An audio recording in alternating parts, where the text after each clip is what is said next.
Hello friends, की बात बार एडेस cricket से हमेशा की तरह आपका थैंक्स, आपकी सपोर्ट का थैंक्स। आप ऐसे ही सपोर्ट करते रहिए, हम वीडियो लेके आते रहेंगे। नए साल की बहुत बहुत शुभकामनाएं आप सभी को। साल का पहला वीडियो इंफॉर्मेटिव भी कह सकते हैं और एक कंफ्यूजन दूर करने की कोशिश। आजकल आप देख रहे होंगे कुछ ऐसे हैंडल्स जो कि ऊपर से 3 रबड़ लगते हैं और नीचे आते आते ये दो बाहर की रबड़ें खत्म हो जाती हैं और तीसरी रबड़ नीचे तक जा रही है। लोग कंफ्यूज हैं क्यों। करने वाली कंपनी लेजेंडरी कंपनी, दुनिया की क्रिकेट इक्विपमेंट की सबसे बड़ी कंपनी भी कह सकते हैं। हमने लेबल्स कवर कर रखे हैं due to some legal issue, कुछ भी हो सकता है। क्यों क्रिटिसिज्म नहीं है, मेरी राय कि ये क्या है। ये बैट एक हमारे पास आया था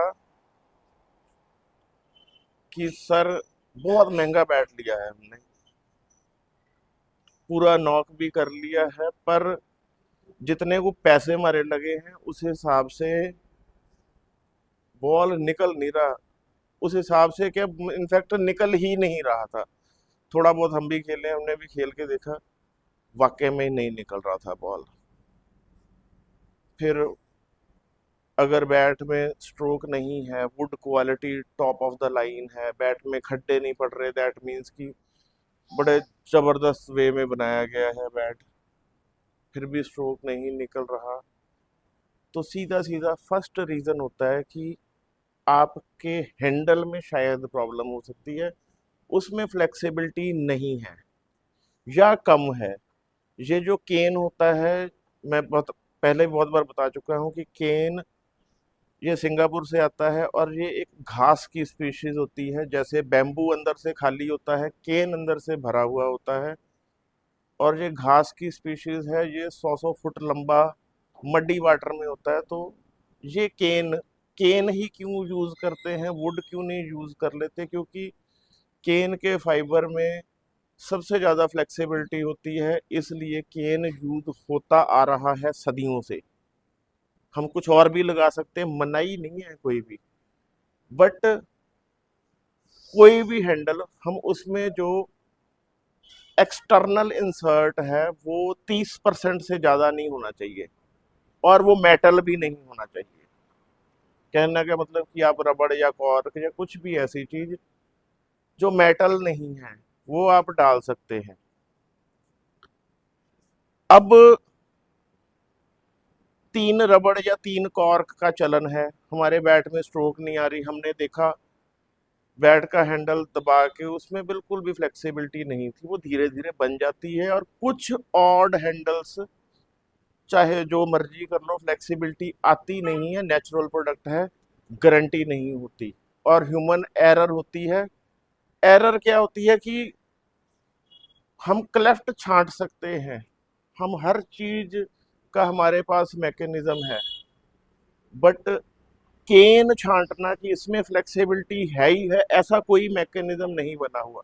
हमारे एक्सपीरियंस के हिसाब से बेस्ट चीज लगती है, कुछ ऑड चीज रह भी जाती है।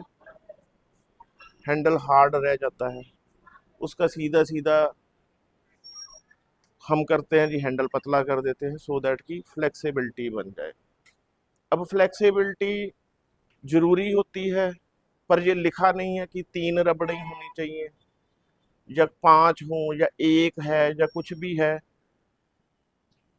कंपनी ने एक रबड़ डाली हुई है। कंफ्यूजिंग क्या है? कंफ्यूजिंग ये है कि अगर कंपनी जो, मैं भी समझता हूँ, मैं भी ये समझता हूँ कि ये कस्टमर ना इससे चीटेड सा फील होता है कि यार इन्होंने मुझे बेवकूफ़ बना दिया, इतना महंगा बैठ लिया, रबड़े मुझे 3 दिखा दी और है नीचे तक एक ही। अगर कंपनी ने एक रबड़ डाली है तो ये इतनी बड़ी कंपनी है कि इन्होंने ऐसे नहीं कि रैंडम सोच आई कि जी रबड़े खत्म हो गई थी तो एक ही बची थी, हमने एक ही लगानी शुरू कर दी। It's not like that. ने बहुत R&D की होगी, बड़े रिसर्च किए होंगे, एक से पर्पस हल होता होगा, कोई स्पेशल रबड़ लगवाई होगी उन्होंने, कोई चीज बनाई होगी कंपनी ने, कुछ ना कुछ ऐसे तीर तुक्के में नहीं कर दिया होगा। कई टाइम की रिसर्च होगी, उन्होंने कंक्लूड किया होगा। मैंने अभी तक नहीं कंक्लूड किया, मेरे खाने में नहीं अभी बात आ रही, तो मैं नहीं लगा रहा। उन्होंने R&D की होगी तो एक रबड़ से भी पर्पस हल होता है, तो वो उन्होंने किया होगा। प्रॉब्लम क्या है कि ये दिखाने के लिए जो तीन डाली हुई है ना, कस्टमर इससे चीटेड फील होता है कि भाई मेरे को बुद्धू बना दिया आपने। तो मैं मेरा ये मानना है कि अगर एक रबड़ से पर्पस सॉल्व होता है तो इसको प्रमोट इतना करो, इसके बारे में लोगों को अवेयर इतना करो कि आपको दिखाने के लिए तीन की जरूरत नहीं पड़े। कस्टमर को सीधा बताओ कि भाई जी हमने ऐसी रबड़ इन्वेंट की है, तीन की क्या पांच की क्या कोई जरूरत नहीं हमारी, एक ही काफी है, ट्राई करके देख लो। और R&D आपने की हुई है, लोग मानेंगे। आप सीधा करो, प्रमोट कीजिए हमने रबड़ ऐसी बनाई है, एक इनफ है, फलाना प्लेयर खेल रहा है, फलाना प्लेयर खेल रहा है, अपने आप हो जाना काम। ये जनता चीटेड फील करती है। अब स्पेशली मैं इस बैट पे हूँ, इसमें बैट के हैंडल में फ्लेक्सिबिलिटी कम है। 99.9% जरूरी नहीं है कि इसमें तीन रबड़े नहीं है इसलिए हैंडल हार्ड है या इसमें फ्लेक्सिबिलिटी कम है। कोई केन ऐसे होते हैं उसमें पांच पांच रबड़े डाल लो आप, नहीं आनी फ्लेक्सिबिलिटी तो नहीं आनी, नेचुरल चीज है ये। तो इस हैंडल का जो मैं मुझे समझ लगती है कि इस हैंडल का केन ही हार्ड है। अब इसमें स्ट्रोक बनाने के लिए मेरे पास दो ऑप्शन थे कि या तो मैं इसको री हैंडल कर दूं, पर कस्टमर कहता है यार मैंने इतना पैसा खर्च किया, मैं सारे स्टिकर ही उतर जाएंगे, फट जाएंगे। लोगों मतलब एक टॉर भी तो मारनी होती ना कि भी लाख रुपए का बैट लेता है। तो इस बैट में स्ट्रोक बनाने के लिए मैं सीधी सीधी ट्राई करूंगा कि मैं ये जो दिखने वाली रबड़े हैं इसमें प्रॉपर रबड़े डालूं, और इसका जो भी आगे का प्रोसेस होगा मैं आपको दिखाऊंगा, सो दैट कि इस बैट में स्ट्रोक बन सके। बैट में स्ट्रोक ना होना, मैं नहीं कहता बहुत कॉमन चीज़ है, बट हो सकता है, हो रहा है। क्या हल है उसका इस बैट के रिगार्डिंग, मैं आपको वीडियो के अगले पार्ट में बताता हूँ। अच्छा, ये ना मैं हैंडल में जो एक एड ऑन शीरा है ये दे रहा हूँ, और इसमें फिर देखेंगे थिकनेस के हिसाब से एक रबड़ डलती है या मोटी वाली डलेगी, वो डालने के बाद होगा। मिस्त्री जी हमारे फर्स्ट टाइम ये काम कर रहे हैं और मैं भी, देखते हैं कि मुझे पूरी उम्मीद है कि हम सक्सेसफुल होंगे।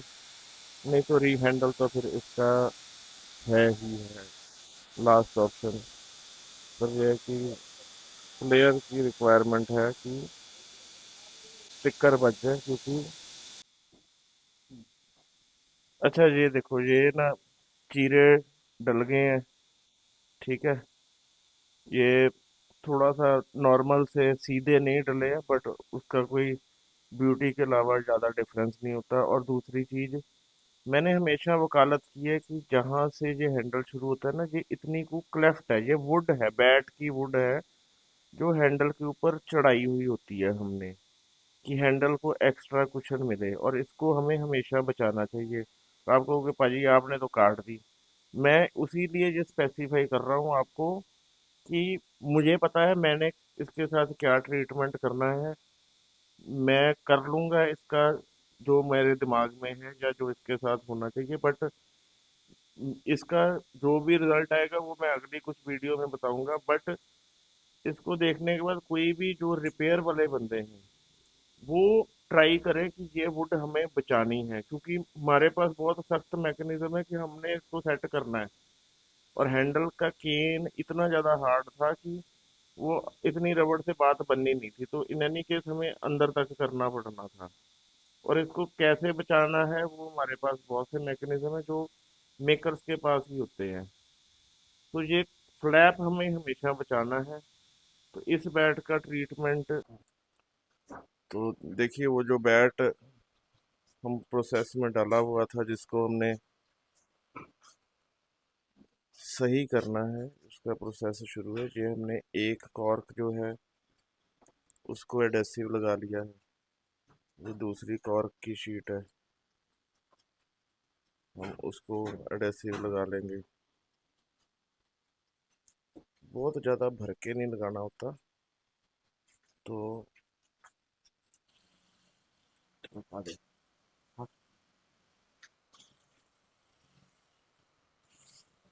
नॉर्मल कोर्स ऑफ एक्शन ऐसा नहीं होता है हैंडल का, बट वेरी गुड, बस ठीक है।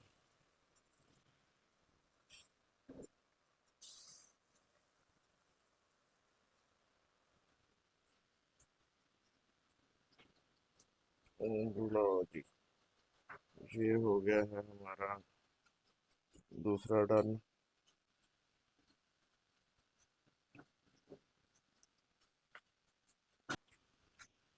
ये हैंडल अब नॉर्मली जैसे हम बांधते हैं वैसे बंध गया है, और बांधते हुए ही आप देख सकते हैं कि इसमें फ्लेक्सिबिलिटी का टेंच आना शुरू हो गया है।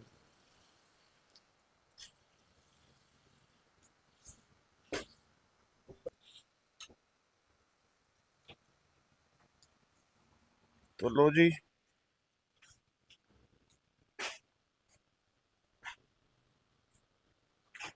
ये रिपेयर का फर्स्ट हैंड एक्सपीरियंस आपको करवाया जा रहा है। हमारे लिए भी ये नई चीज़ थी, ऑनेस्टली ये हमारे लिए भी नई चीज़ थी। और अब इस बैट में इस मौसम में हमें कम से कम 72 आवर्स कम से कम छोड़ना पड़ेगा, क्योंकि ग्लू सूखने में इतना टाइम लग जाता है। 72 आवर बाद हम इसको प्रोसेस में डालेंगे, इसको प्रॉपर राउंड करेंगे, एक्स्ट्रा शीट रिमूव करेंगे और थ्रेड करके यूज़र को भेज देंगे। इस वीडियो का यूज़र रिव्यू हम आपको शेयर करेंगे। और इसी के साथ ये वीडियो इस एक्सपेरिमेंट के साथ मैं ख़त्म करना चाहूँगा। और ज़्यादा से ज़्यादा भेजिए, आगे भेजिए, व्हाट्सएप ग्रुप्स, स्टेटस लगाइए ज़रूर, यूट्यूब चैनल ज़रूर सब्सक्राइब कीजिए, और रिक्वेस्ट ही कर दीजिए हमारे बेhalf पे सबको कि यूट्यूब चैनल ज़रूर सब्सक्राइब करें, बेल आइकन दबाएं, नोटिफिकेशन आएगी आपको। Keep watching, keep sharing, thank you.